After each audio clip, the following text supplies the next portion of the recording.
اللہ کی عظمت ہے، اللہ کی بڑائی ہے۔ فجر سے پہلے اس عمل کو نہ چھوڑا کریں۔ آپ کی تونگری، آپ کا مال، آپ کی حفاظت، آپ کی نسلوں کی حفاظت، آپ کے رزق کی حفاظت، آپ کے صحت کی حفاظت، یہ حیرت انگیز طور پہ اللہ پاک غیبی نظام بناتا ہے اور سارا نظام بہترین چلتا ہے۔ قرآن کہتا ہے کہ صبح سانس لیتی ہے، وَالصُّبْحِ إِذَا تَنَفَّسَ۔ کیا معنی ہے اس کا؟ سانس زندگی ہے، اور صبح کے وقت جو سانس ہوتا ہے وہ کہیں نہیں ملتا۔ ہمارے کراچی کے ایک دوست کہنے لگے میرے والد صاحب کو اچانک تکلیف ہوئی، ہسپتال لے جانے کے لیے میں باہر نکلا تو ایک ٹیکسی ملی، میں نے انہیں بٹھایا، بات چلی کہ وہ ٹیکسی ڈرائیور نہیں ہے، کراچی کا بہت بڑا مالدار آدمی ہے، اسے دل کے ڈاکٹروں نے بتایا ہے کہ اگر تو نے اپنا دل بچانا ہے، تو نے اپنا دل بچانا ہے، وَالصُّبْحِ تَنَفَّسْ، صبح کی سانسیں لے۔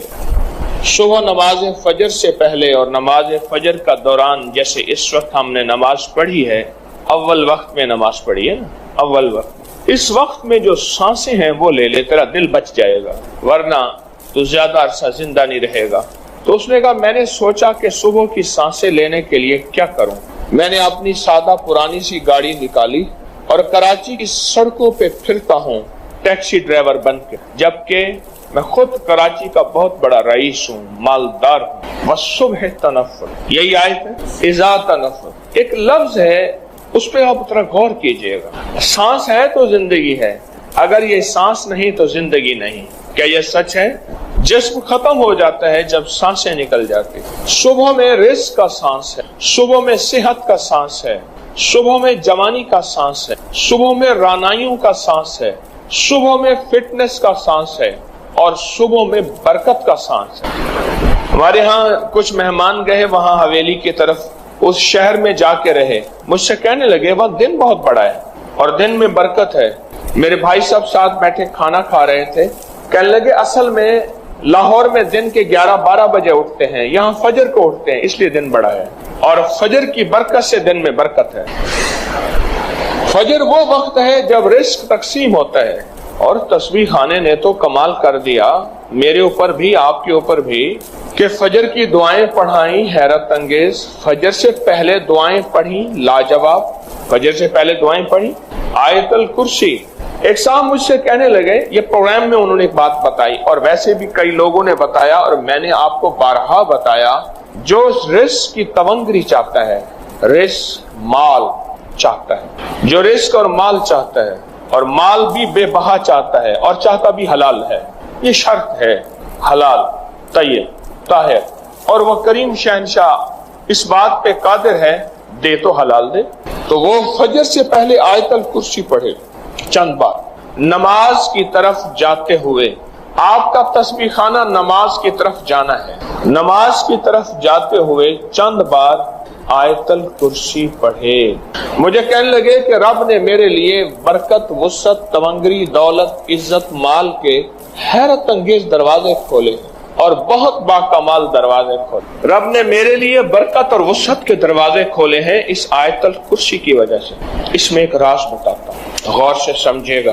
رات بھی آپ مجھے کہہ رہے تھے کہ ہمیں راز بتایا کریں، میں نے کہا جب سوتے ہو مجھے دکھ ہوتا ہے، پھر بات مختصر کر کے چلا جاتا ہوں۔ رات کو آفات اور بلائیں اترتی ہیں، غور سے نکتہ سنیے گا، آیت الکرسی کا راز سنیے گا۔ کوئی بھی عمل کر رہے ہیں، بیکار نہیں کر رہے آپ۔ افاسبتم انما خلقناکم عبثا، تم سمجھتے ہو کہ ہم نے تمہیں بیکار پیدا کر دیا؟ رات کو رحمتیں اترتی ہیں، آفات اترتی ہیں، آفات کا کچھ حصہ فجر تک رہتا ہے، رحمتوں کا حصہ فجر تک رہتا ہے۔ اگر وہ رحمتوں کا حصہ ہم لینا چاہتے ہیں، آفات، بلیات جو رزق کو کھا جائیں، جو صحت کو کھا جائیں، جو تمنگری کو کھا جائیں، جو راحت کو کھا جائیں، جو نسلوں کو کھوکھلا کر دیں، جو گھروں میں چین سکون ختم کر دیں، جو ہماری زندگی میں روگ بھر دیں، جو ہمیں اپنے فن اور سبجیکٹ سے دور کر کے فقیر، غریب، منگتا، بھکاری کر دیں، وہ آفات، وہ بلیات، وہ آفات، وہ بلیات جب بندہ چند بار آیت الکرسی پڑھتا ہے، اللہ پاک جل شانہ اس سے حفاظت فرماتے ہیں، اور رحمتوں کا وہ حصہ جو بچ جاتا ہے اس کی شان کریمی سے اتنا زیادہ آتا ہے، وہ سارا حصہ اسے عطا کر دیتا. اس لیے بندے کہتے ہیں کہ فجر سے پہلے ہم آیت الکرسی جب پڑھتے ہیں مسجد کی طرف جاتے ہوئے ہم تونگر ہو جاتے ہیں، ہم مالدار ہو جاتے ہیں، ہم سخی بن جاتے ہیں، ہمارے لیے رزق وسعت کے دروازے کھل جاتے ہیں، برکت اور عافیت کے دروازے کھل جاتے ہیں. اس لیے کہتے ہیں صبح ایک سانس لیتی ہے اور سانس زندگی ہے، سانس کے بغیر زندگی نہیں. وہ سانس رزق ہے، صحت کا ہے، برکت کا ہے، رحمت کا ہے، راحت کا ہے، عافیت کا ہے. اور اس میں آپ آیت الکرسی پڑھ لیتے ہیں، اور آیت الکرسی پڑھنے سے وہ طوفان، وہ بلائیں، وہ آفات، وہ بلیات، وہ پریشانیاں، وہ مسائل، وہ مشکلات اللہ کے نام کی برکت سے ٹل جاتی ہیں. ایک حصار، ایک حفاظت، ایک کڑا اور ایک طاقت کا نظام آپ کے ارد گرد آ جاتا ہے. یہ آیت الکرسی کا راز ہے. پھر اگلی بات، آیت الکرسی اسم اعظم ہے. آیت الکرسی اسم اعظم ہے. جو بھی اسم اعظم نماز فجر سنتوں اور فرضوں کے درمیان پڑھا جائے، آیت الکرسی کے عمل میں یہ بات شامل ہے کہ سنتے گھر میں پڑھیں، یہ عمل میں حصہ ہے. آپ چونکہ تسبیح خانے میں ہیں، آپ کے یہ دونوں عمل قبول ہیں. سنتیں پڑھ کے گھر میں اور چلتے ہوئے آپ آیت الکرسی پڑھیں. سنتوں اور فرضوں کے درمیان کا جو عمل ہے قبولیت کا عمل ہے. اس کی وجہ ہے عمل سے پہلے دعا قبول ہوتی ہے، عمل کے درمیان دعا قبول ہوتی ہے، عمل کے بعد دعا قبول ہوتی ہے. اب درجات ہیں، عمل سے پہلے دعا قبول ہوتی ہے، عمل کے درمیان دعا مقبول ہوتی ہے، عمل کے بعد دعا محبوب ہوتی ہے.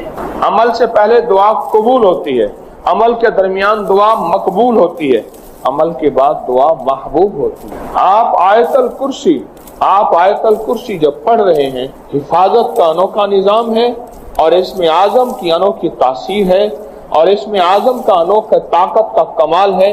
اس اسم اعظم کی طاقت اور کمال کی برکت یہ ہے کہ آپ کی زندگی میں ترقیاں، عزتیں، شان و شوکتیں، سارا دن کی حفاظت، سارے دن کا رزق اور سارے دن کی کفایت، ہر آفت، ہر بلا، ہر وبا، ہر دشمن، ہر وار اور ہر حاسد کا حسد، ہر نظر بد کی نظر سے اللہ پاک اس آیت الکرسی کی برکت سے محفوظ فرما دیتا ہے.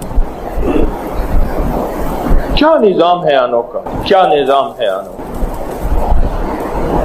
شیخ تقی الدین ابن دقیق العید رحمت اللہ علیہ بڑے بزرگ تھے. ہمیشہ چادر اوڑھ کے مسجد میں آتے تھے، جمعے کی نماز پہ آتے تھے. آج تک ان کا چہرہ کسی نے نہیں دیکھا تھا. جب بھی جمعے پہ آتے تھے، باقی نمازوں میں نہیں آتے تھے. اپنی گھر کے قریب کی مسجد میں جماعت سے نماز پڑھتے تھے. آخری وقت میں فرمایا ایک راز ہے، بتا کے جانا چاہتا ہوں. وہ راز یہ ہے کہ میں نے سنا تھا جو امام سے پہل کرے گا، جو امام سے پہل کرے گا رکوع، سجدہ، قیام، کسی بھی چیز میں، اس کا چہرہ گدھے کا بنا دیا جائے گا قیامت کے دن. میں نے سوچا میں پہل کر کے دیکھوں تو صحیح، کیونکہ اللہ کے قریب تھا. قریب والوں کو پکڑ زیادہ ہوتی ہے کہ تم تو راز و نیاز جانتے تھے، تم بھی ایسا کرتے ہو. اللہ نے دنیا میں میرا چہرہ گدھے کا بنا دیا، دنیا میں میرا چہرہ گدھے کا بنا دیا. ساری عمر میں منہ ڈھانک کے آتا رہا، اور میں مرنے لگا ہوں، لوگوں سے کہہ رہا ہوں خیال کرنا امام سے پہل نہ کر. اور اللہ کا وعدہ سچا ہے، اللہ کا وعدہ حق ہے. میں اس کی نعمت بڑھا دیتا ہوں، اور میں نے دیکھا ہے اللہ نے اس کی نعمتوں کو بڑھا دیا ہے. ایک درویش تھے، ایک مسجد ہے کوبے والی، ان میں ان کی قبر ہے. کوئی زیادہ سال نہیں گزرے، زیادہ 40-50 سال گزرے ہوں گے. وہ جب دنیا سے فوت ہو گئے تو ان کی دل کی دھڑکن بہت تیز تھی. دل زندہ ہے کہ نہیں فوت ہو گیا. ڈاکٹر کو بلایا، اس نے کہا جی جسم سارا فوت ہو گیا ہے. انہوں نے کہا دل نہیں مرا. میں ان کی قبر پہ کبھی کبھار جایا کرتا ہوں، ایک مسجد کے ایک کونے میں ہے. وہ دل زندہ تھا، دھڑک رہا تھا. آخر طے ہوا یہ دل زندہ ہی رہے گا، اس اللہ کی امانت کو لحد میں پہنچا دو. وہ دل زندہ کیوں تھا؟ اس شخص کے، اس درویش کے کچھ معمولات ہیں، میں بتاتا ہوں. وہ کبھی وضو کا پانی ضائع نہیں کرتے تھے، وضو اہتمام سے کرتے تھے، تھوڑے پانی سے وضو کرتے تھے، مسواک استعمال کرتے تھے. وہ ہر وقت بندہ ذکر کرتا تھا، اور کبھی سورت ملک نہ پڑھی ہو اور سوئے ہوں، سورت ملک یاد کی، پھر یاد کی، پھر یاد کی سورت ملک. اور کبھی اور درود پاک کا اہتمام کرتے تھے، لیکن پڑھتے کیسے تھے؟ آج ایک درود پاک پڑھنے کی ادا مجھ سے سیکھ لیں اور مجھے سکھا دیں، ہم سب سیکھنے والے ہیں۔ رسول اللہ صلی اللہ تعالی علیہ وسلم کا، میرے کملی والے کی اداؤں کا استحضار کرتے ہوئے، میرے حضور کی وفاؤں کا، میرے حضور کے احسانات کا، احسانات ساری کائنات کے جتنے بھی ہیں ان کے احسانات ہیں، میرے حضور کے جو احسانات ہیں ان سے بڑھ کے کوئی احسان نہیں۔ کسی نے امام زید سے پوچھا، جن کے نام پہ زیدی سادات ہیں، وہ ڈوب کے کچھ پڑھ رہے تھے، بہت ڈوبے ہوئے۔ کسی نے پوچھا کہ آقا کیا پڑھ رہے تھے؟ فرمایا درود پاک پڑھ رہا تھا۔ اور پوچھا کہ حضرت یہ ڈوب کے کیا؟ کہا اپنے بڑوں کے احسانات کا استحضار تھا کہ انہوں نے ہم پہ احسان کیا۔ امام زید کی ادائیں ہیں، استحضار ہو ساری کائنات کے احسانات، لیکن جو احسان میرے کملی والے کا ہے وہ کسی کا ہو نہیں سکتا، جو احسان میرے آقا کا ہے وہ کسی کا ہو نہیں سکتا۔ احسانات ہوں، اچھا پہلے تصور میں آئیں گے، پہلے زبان پہ، پھر تصور پہ، پھر توجہ پہ، اور پھر ایک وقت ایسا آئے گا، ایسا محسوس ہوگا کہ میرا حضور ہے، ان کے ہاتھ مبارک ہیں، حوض کوثر کا پیالہ ہے، وہ مجھے دے رہے ہیں، میں پی رہا ہوں، اور اس کا ذائقہ میری زندگی میں کبھی جائے گا ہی نہیں۔ ایسا ہوتا ہے، جن کے ساتھ یہ بیتی ہے بات، ایسا ہوتا ہے، اور 100% ہوتا ہے، اور 100% ہوتا ہے، ایسا ہوتا ہے۔ مشق کرتے کرتے آپ اس مقام تک پہنچ جائیں گے، مشق کرتے کرتے اس مقام تک پہنچ جائیں گے، خود محسوس ہوگا اور جاگتی آنکھوں سے محسوس ہوگا۔ اور مشق کرنی ہے حضور کے احسانات کو سامنے رکھ کے، ایک تصویر درود پاک پڑھ لیا کریں زندگی میں، روز ایک، چاہے زندگی یعنی دن میں کسی وقت بھی صبح شام پڑھ لیں بہتر ہے، ورنہ ایک تصویر ایسی جس میں حضور کے احسانات ہوں کہ یا رسول اللہ آپ کی برکت سے آج میری پیشانی سجدوں میں ہے، یا رسول اللہ آپ کی برکت سے آج میں آپ سے مانگنے والا، آپ کے رب سے مانگنے والا ہوں اور اس کے غیر سے مانگنے والا نہیں ہوں، یا رسول اللہ آپ کی برکت سے میں قرآن کا حامل ہوں، سجدوں کا حامل ہوں، نماز کا حامل ہوں، اور آپ کی برکت سے یہ ملا مجھے نیکیاں، یہ عبادتیں، یہ سعادتیں، یہ راحتیں، یہ رحمتیں، یہ برکتیں، یہ خیریں ملی، یا رسول اللہ آپ کی برکت سے۔ ایک تصویر ایسی ہو جس میں میرے آقا کے احسانات کا سخت ترین تصور ہو، سخت ترین خیال ہو اور سخت ترین استحصار، ایک تصویر ایسی ہو۔ اچھا پہلے یہ تصور میں بات آئے گی، پھر تصور بڑھتا چلا جائے گا، پھر یہ تصور ترقی کی راہیں اختیار کرے گا، پھر یہ ترقی اور آگے بڑھے گی، بڑھتے بڑھتے ایک وقت ایسا آئے گا کہ احساس ہوگا کہ حضور سامنے تشریف فرما ہے اور میں آقا کے قدموں میں بیٹھا ہوں۔ آنکھوں سے، جاگتی آنکھوں سے جلوے نظر آئیں گے، جاگتی آنکھوں سے نقشے نظر آئیں گے، جاگتی آنکھوں سے دیدار مصطفیٰ نصیب ہو۔ کئی درویش تھے، کئیوں نے کہا ہمارے لاہور میں شادرہ ہے، وہاں ایک صاحب تھے، کسی درویش کے پاس گئے، اس نے کہا جی مجھے حضور کا دیدار کرا دیں، فرمایا آنکھیں بند کر۔ آنکھیں بند کر کی تو اس کی جھٹکے سے آنکھیں کھولی، کہا اللہ کی قسم میں نے حضور کا دیدار کر لیا۔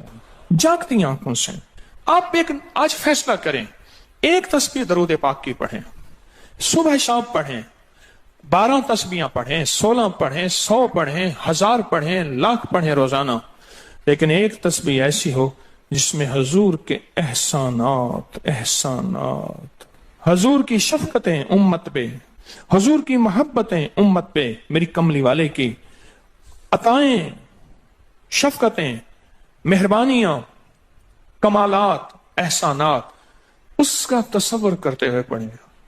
پہلے تصور نہیں جمے گا، پھر آہستہ آہستہ یہ تصور توجہ میں تبدیل ہوگا، تصور توجہ میں تبدیل ہوگا، پھر یہ توجہ دھیان بن جائے گا، پھر دھیان اعتقاد بن جائے گا، ایقان کہتے ہیں جسے، پھر ایقان یقین کی شکل اختیار کرے گا، جب یقین بنے گا نا پھر ایسے اللہم صلی علی پڑھیں گے اور صلی علی کے سارے نقشے سامنے آ جائیں گے، صلی علی کے سارے نقشے سامنے آ جائیں گے، ساری کیفیتیں سامنے آ جائیں گے۔ ایسے لوگوں کو سنو جو فائدہ ہوتا ہے وہ طی الارض حاصل ہو جاتا ہے، ایسے لوگوں کو طی الارض حاصل ہو جاتا ہے۔ طی الارض یہ ہے کہ اللہ کے بعض اولیاء بندے ایسے ہیں وہ پہلا قدم اٹھاتے ہیں تو دوسرا قدم 1400 میل کا ہوتا ہے، پہلا قدم کے بعد جب دوسرا قدم وہ 1400 میل کا۔ طی الارض کی آج میں نے آپ کو بنیاد بتا دی، وہ میرے آقا کی محبتیں اور میرے آقا کے احسانات اور میرے کملی والے کے احسانات کا تصور کر کے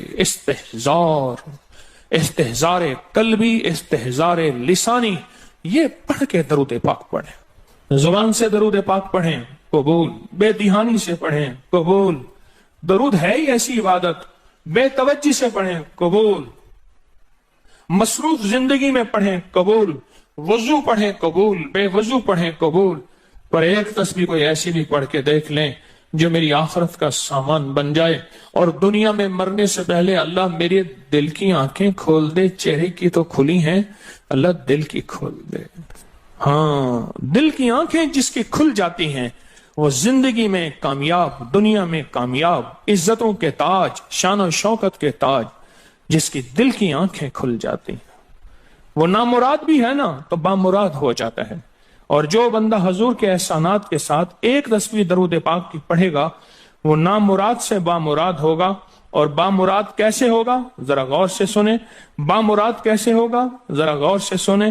بامراد ایسے ہوگا، بامراد ایسے ہوگا کہ اللہ پاک اگر اس کی پیشانی پہ بدبختی، شقاوت، ذلت، لعنت لکھی ہے، اللہ درود پاک استحزار سے پڑھنے کی برکت سے اس کی پیشانی پہ رحمت، عطا اور شفقت، مہربانی، محبت اور کرم لکھ دیتا ہے۔